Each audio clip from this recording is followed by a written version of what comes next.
This is Devorah Kur, and it's an absolute pleasure to be with you this evening. And tonight we're going to be sharing some ideas about logotherapy and what you can do in this present situation that we're all struggling with coronavirus, what you can do, what you do have control over. So we spoke already a couple of nights ago about some of the principles of logotherapy and what logotherapy is, and I'll just recap for those of you who are first time on this call tonight. So logotherapy was founded by Dr. Viktor Frankl, and he was a neurologist and a psychiatrist, and he worked in Austria in the 1940s. He was high up in the medical ranks, and he thought he would be safe, but unfortunately he had no protectia, and he was taken with his elderly parents and his pregnant wife to the concentration camps. Unfortunately, the three of them went to the one side and he went to the other side. And while he was in the camps for 4 years, he was studying human behavior, including his own.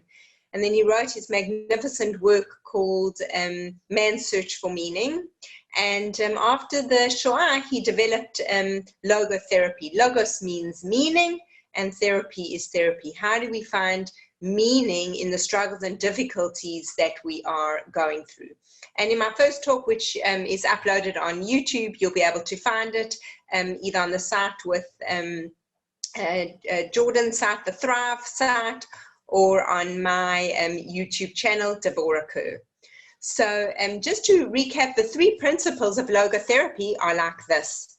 Number one, that life is unconditionally meaningful, and we can find meaning anywhere, and we're going to see that we can find meaning anywhere, and we learn this from Viktor Frankl, who spent years in the concentration camps.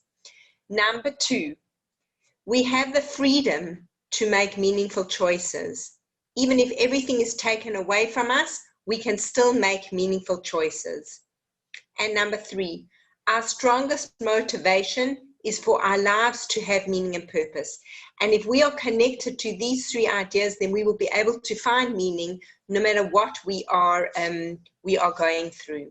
So tonight I wanted to speak about attitude and how our attitude affects the situation we are going through. And I've got so much to share. I don't think we'll get through it all. It'll be another talk. But I love to teach by telling stories. And this first story I'm going to tell is a little bit of a joke because it's not a true story. And but it shares a beautiful idea how we are all actually in isolation. And just this evening, my sister, who is in South Africa, she sent a message to say South Africa has now been ordered to go into lockdown for 21 days. So it's all around the world. And what I want to say is that even in lockdown, we still have choices. This is what Dr. Viktor Frankl tells us. We have choices no matter what the circumstances and situations are that are going along in our lives. So this first story that I want to tell you about is about an old man whose wife dies. And he lives on a farm, and every year his wife helps him to plant the vegetables. And this year, his only son is in jail, and his son is not there to help him plant the vegetables, and neither is his wife there to help him. And he's feeling very down and very lonely. And his son is in jail for fraud. So he writes this terribly sad letter to his son in jail, and he says, I'm so sad, mommy's not here to help me plant the vegetables, and you're not here. I don't know if I have the strength to do this on my own, and how will I get through this difficult time? So his son in prison writes back to him, Dad, whatever you do, do not dig up the vegetable patch, because that is where I have buried my evidence. So you can imagine the father receives this letter from his son, and the next day there's a knock at the door, and there are the FBI agents, and they are waiting to come into the house. So the father opens and he says, what can I do for you, gentlemen? And they said, mind out the way, we have a warrant to come in and to to check the vegetable patch outside. And with that, they bring their shovels in, they move right through the house, and they're looking for evidence. They dig up the whole vegetable patch outside there, and obviously they find nothing. And they leave empty-handed, no evidence. They didn't find anything against this man in prison for fraud. The next day, another message from his son, another letter, and he opens it up and he says, "Dad, I know I let you down.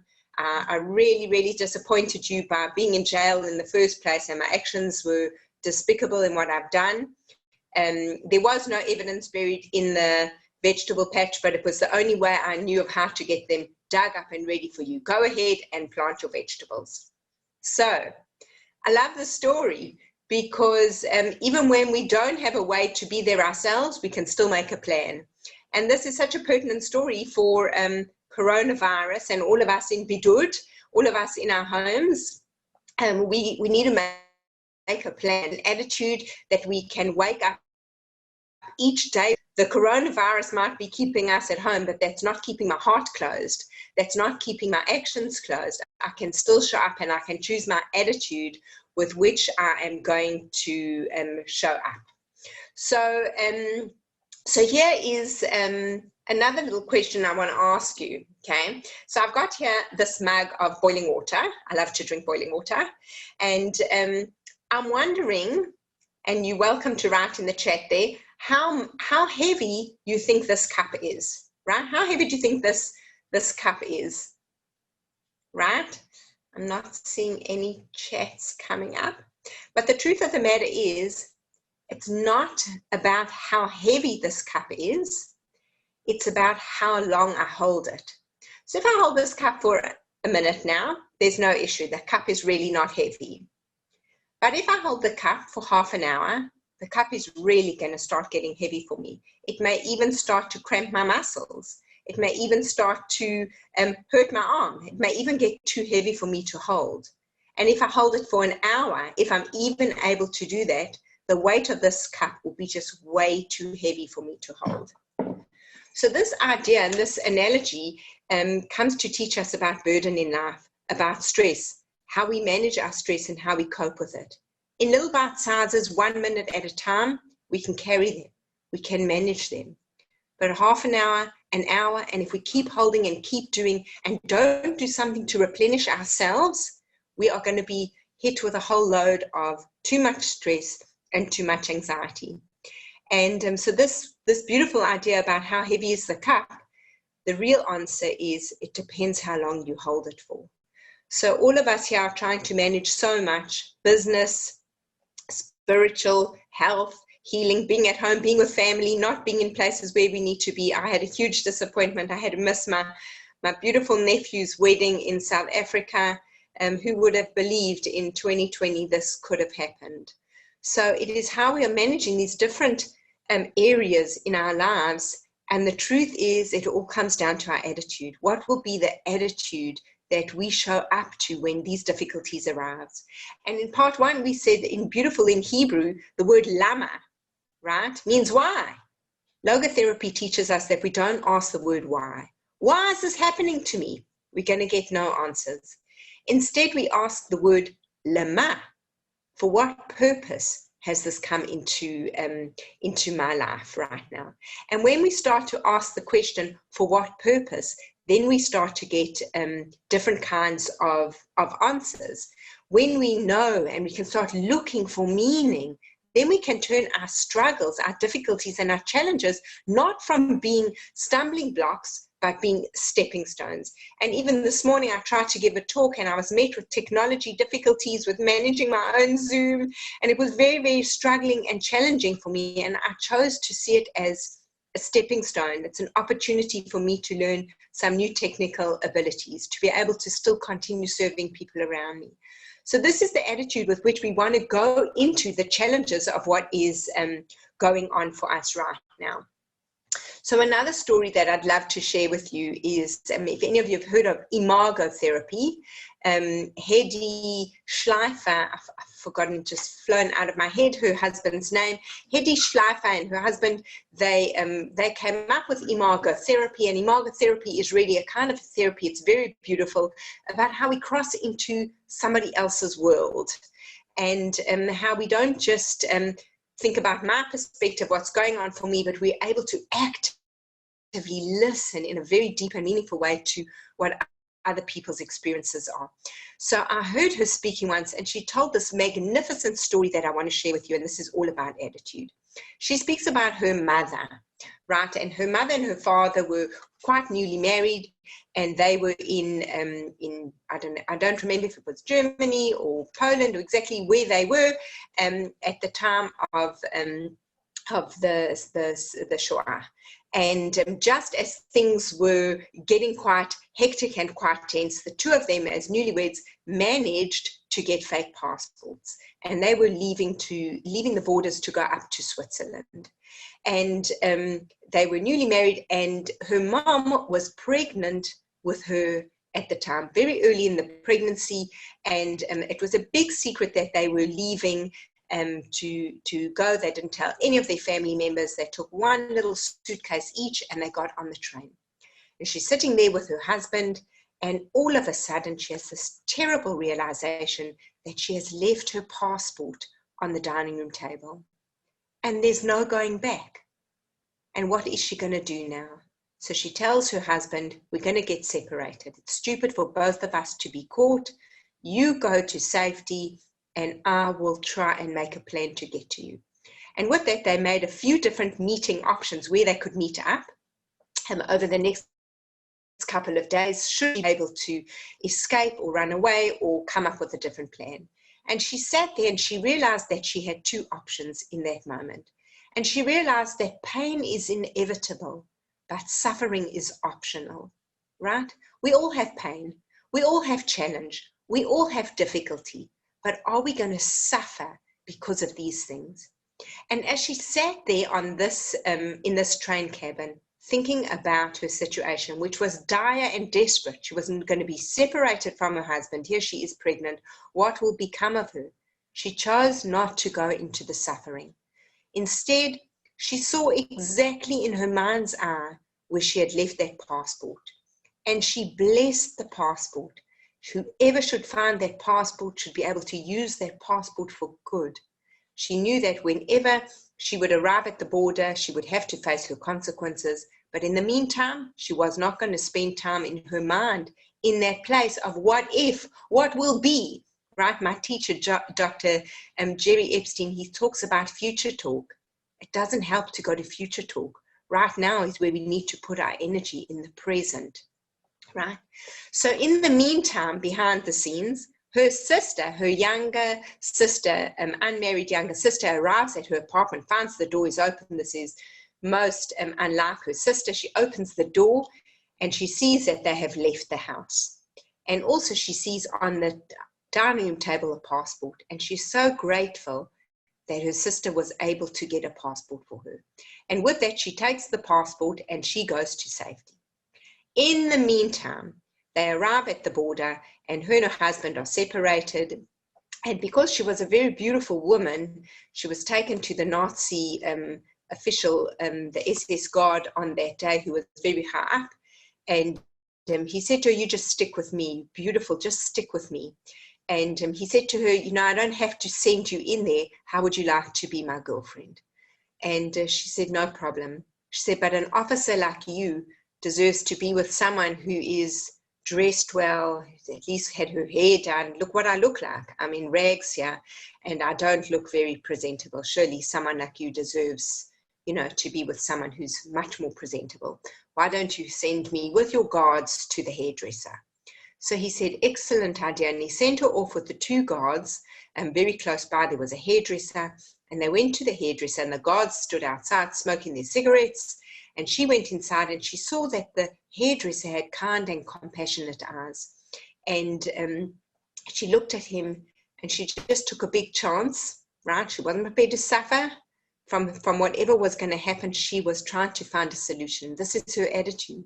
And she looked up to him and she said, please, my life is in danger. I'm going to be killed by those guards outside if you can't help me. Is there any way you can help me to escape? And with that, he took her out the back, hid her in his home, and eventually got her over the border, where she managed to meet up with her husband at one of the meeting points that they had agreed on beforehand. So this is exactly the attitude with which we need to be dealing with our current situation right now. It's not easy because all of us have got losses, we've got difficulties, we are struggling with the challenges that are going around. We have uncertainty. We don't know how long this is going to be or when this is going to end. I don't know if any of you saw Bill Gates's message going around today, such words of wisdom, where he said, this is going to end. We're not sure exactly when, but it is going to end. And so pertinent to the time of year that we're in now, we're coming to the end of the month of Adar and going into the month of Nisan, which will bring the Pesach, the Chag of Pesach to us, which always comes in the springtime. And it has to always be in the springtime. We are coming to spring now.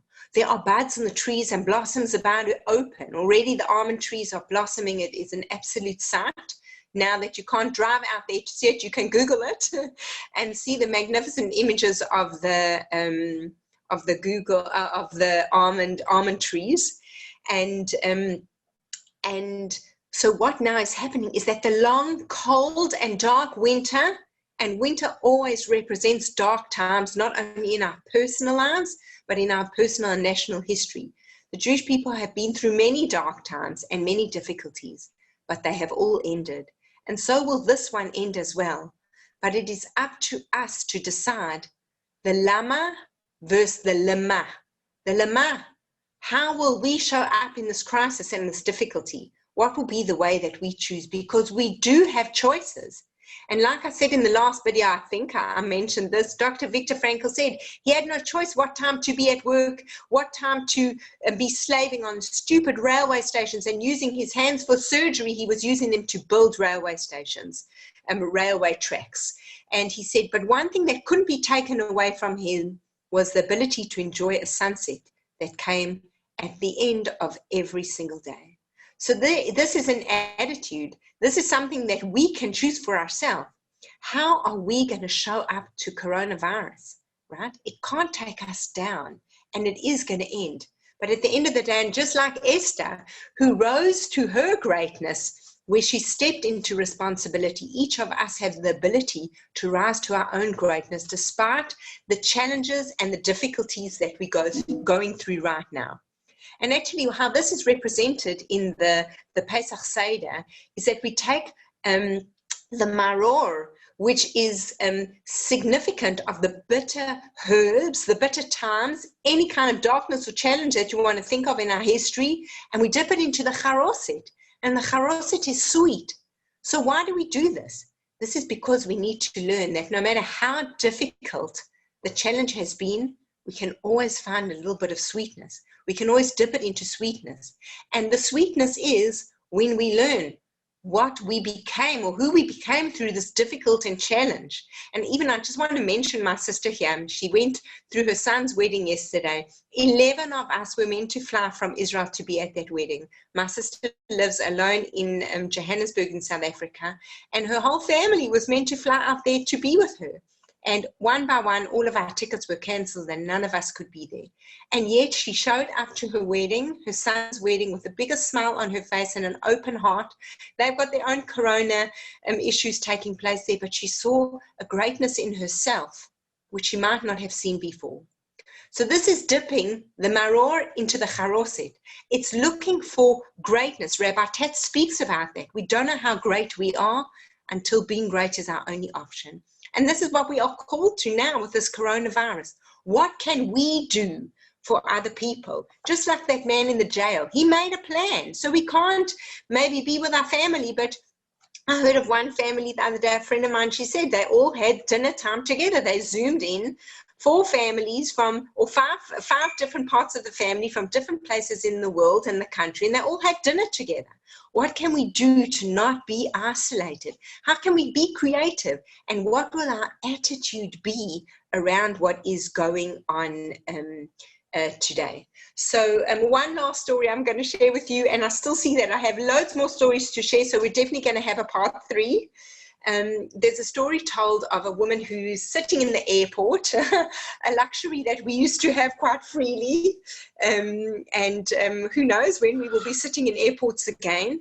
But this woman was sitting in the airport, and she had just bought herself a bag of chocolate chip cookies, and she was sitting, and in the empty seat next to her, she put her bag, and a man sat down in the seat next to her bag. And they kind of like just nodded at each other, and she was reading a book, and then she got a little bit peckish, so she decided that she was going to open her cookies before she gets on the plane. So she reaches into the bag and she opens her cookies, and she takes a cookie and she starts eating. The next thing she sees, the cheek, the chutzpah of the man sitting next to her, sticks his hand in her bag of cookies and takes a cookie. Now you can just imagine how she's gobsmacked, dumbfounded. What is going on here? Anyway, she feels like sometimes, we're in a situation where we go mute, So she goes mute and she doesn't know what to say, so she says nothing. Anyway, she takes another cookie, and as she takes another cookie, after she's taken her hand out the bag, he puts his hand back in the bag and takes another cookie. Now, you can imagine if that was us, what would be rising up in you, the teeth going, the anger, the boiling starting to happening inside, and she says nothing. And then it happens a 3rd time, a 4th time, a 5th time, a 6th time. This keeps going on, and she really can't bring herself to say anything. She looks in the bag, and she sees there's one cookie left, and she thinks to herself, there's no ways he's taking that cookie. She reaches in and she takes the cookie, and he says, please help yourself. Now she's absolutely fuming. How dare he's eaten half her bag of cookies, and he offers her the last one. Who does this idiot think he is? Anyway, his flight is called, he gets up and off he goes. And she goes, her flight is called, goes in a different direction. She's boiling with anger at the cheek of this man. How dare he behave in this manner? And she gets into the plane, she settles into her seat, she looks into her bag to get her book, and she reaches into her bag, and there beside her book is her bag of cookies. She had been eating from his bag of cookies, right? Things change. So let's look at the attitude of this other man. He didn't get fuming. He didn't say anything. He even offered her his last cookie. So while we cannot be in control of what is going on out there, we can very much be in control of what goes on inside of us. We are gonna, and I had a very, very challenging technical day today, and I took myself off for a meditation at 7 o'clock to prepare myself to show up for this class today, to inspire and to myself be inspired, and we get to choose. And there's a beautiful saying that says, we can't be in control of the way in which the winds will blow, but we can be in control of what we do with the sails when the wind hits them. So we are steering the boat, right? And what we know is that circumstances happen, and I told you that quote last week as well. It's worth repeating. It's just exquisite. James Allen says, circumstances don't make a man, they reveal him. So the big question is, how are we going to show up to this coronavirus?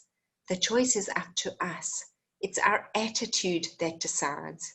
And the truth of the matter is, and I'm speaking to my class about this today, is that we have 2 choices. Human beings are somewhere in the middle. Beneath us are animals. Animals have no free will. They just act and react on instinct, right? And then above us are the angels. The angels are angelic. They just, they exist and act and react from an angelic perspective. And somewhere in the middle there is human beings. And we get the choice to be both. We get the choice to be either animalistic or we get to be angelic. And the choice is really up to us. Which way do we want to behave?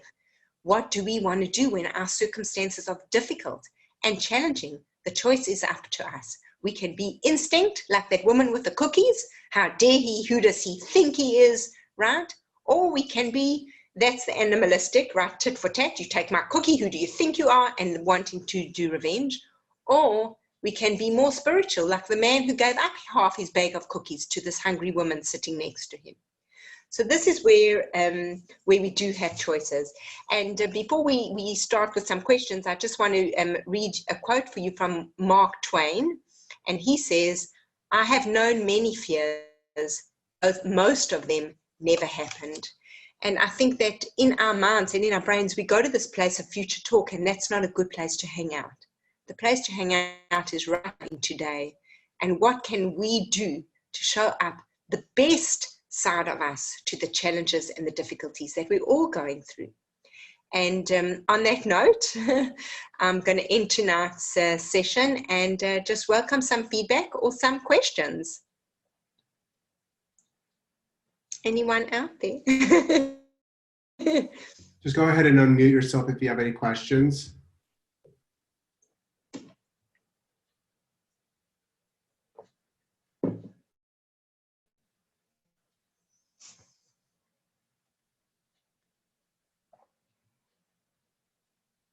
Okay.